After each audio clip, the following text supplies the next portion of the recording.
Conceição Aparecida. Antes de fazer um comentário sobre o dia, gostaria de dar alguns avisos de ordem prático. Algo que eu, inclusive, esqueci de comentar no domingo passado, que nós demos um nome à missão aqui de São Paulo, que é a missão São Pedro e São Paulo. Em honra ao apóstolo São Paulo, pelo nome da cidade aqui da capital de São Paulo, e também pela mente da igreja, que geralmente as festas de São Pedro e São Paulo sempre são comemoradas juntas. Nunca há uma festa de São Pedro que não se comemore São Paulo. Nunca há uma festa de São Paulo que não se comemore São Pedro. Então, a nossa missão aqui em São Paulo é a missão São Pedro e São Paulo. Logo depois da missa, hoje, por uma questão de trânsito, eu não poderei demorar muito, atenderei as pessoas que precisarem, mas dessa vez vamos suprimir a catequese depois da missa para adiantar um pouco a questão, porque o problema é, depois de Taubaté, a Dutra ela vai ficar muito cheia por causa do dia 12 de outubro, não somente os romeiros que vão a pé, senão muitos carros. Então, como eu tenho que chegar a tempo para a missa na parte da noite, depois da missa faremos, como de costume, a ação de graças todos juntos, e logo não teremos a catequese, mas sim eu atenderei as pessoas que precisarem conversar, etc.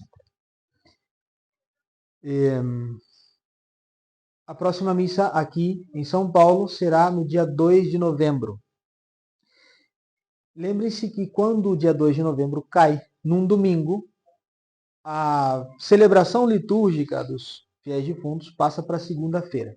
Vai ser um domingo de Pentecostes, a missa. Mas para deixar avisado já, a missa de novembro já tem data marcada, dia 2 de novembro. Bom, falando da ocasião do dia de hoje, um rápido resumo histórico, um detalhe que às vezes as pessoas desconhecem, como foi essa aparição da Santíssima Virgem Maria. Sabemos muito bem que ela foi encontrada no Rio Paraíba.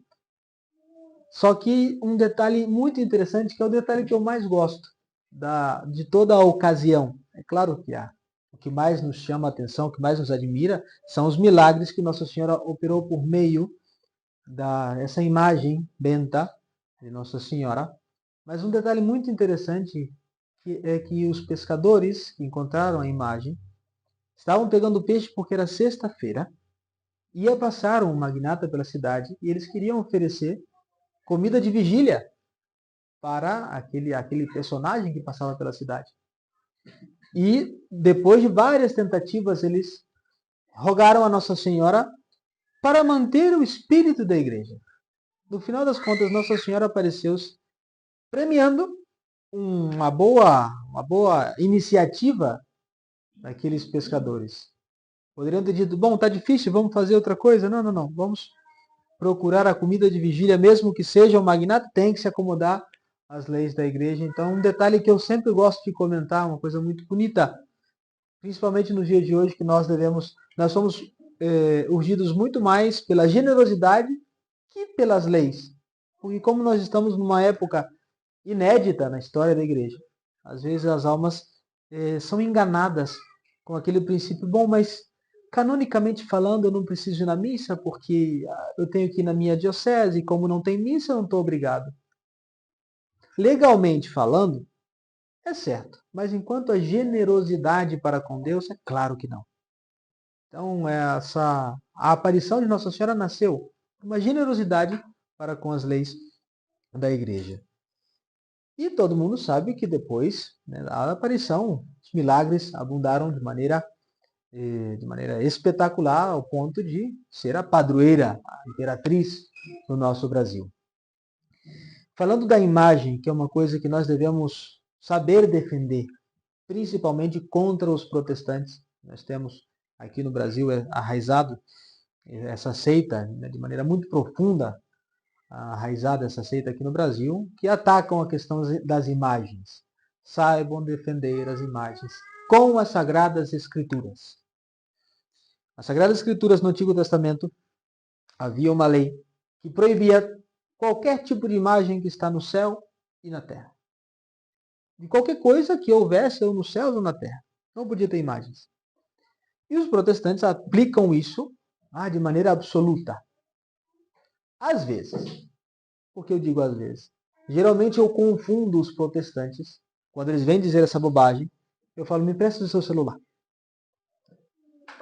Aí na tela tem a foto da esposa ou do filho. Mas isso aqui não é imagem de algo que está na terra? Então lembre-se, a escritura supõe inteligência. Quando a escritura proíbe imagens, está proibindo não imagens, senão a adoração delas. Tomar aquele objeto como uma divindade. É só isso. Porque o mesmíssimo Deus mandou fazer imagens. A Arca da Aliança tinha imagens, os querubins, para curar o povo de Israel que estava murmurando contra a disposição divina. Lembre-se que o povo reclamou do maná que caía milagrosamente do céu, então Deus enviou aquelas víboras, aquelas serpentes para envenená-los. Como Deus agiu de misericórdia com eles, mandou Moisés construir uma imagem, uma cobra enrolada num travessão. E ali é onde as almas, olhando para aquilo, recuperavam a saúde do corpo. Então Deus mesmo mandou construir imagens. O que nós devemos explicar e saber defender é que simplesmente nós nos remetimos à pessoa que a imagem representa.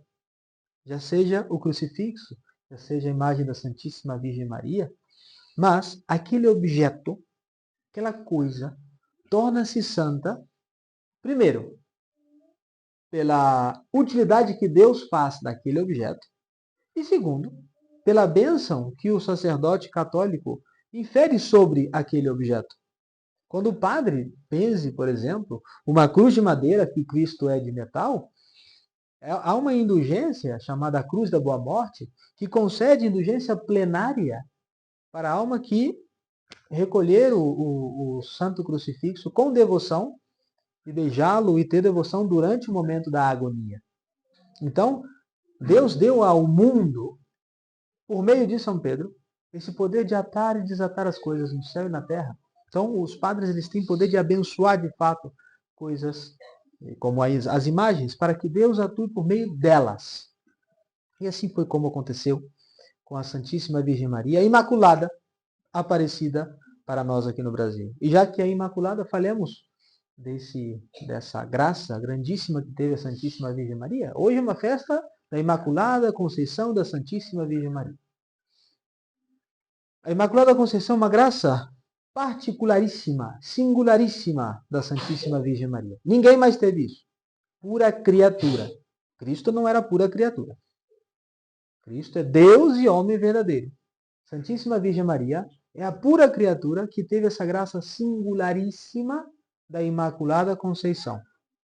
Há pouco eu estive lendo a encíclica do Papa Pio IX, que proclamou o dogma da Imaculada Conceição.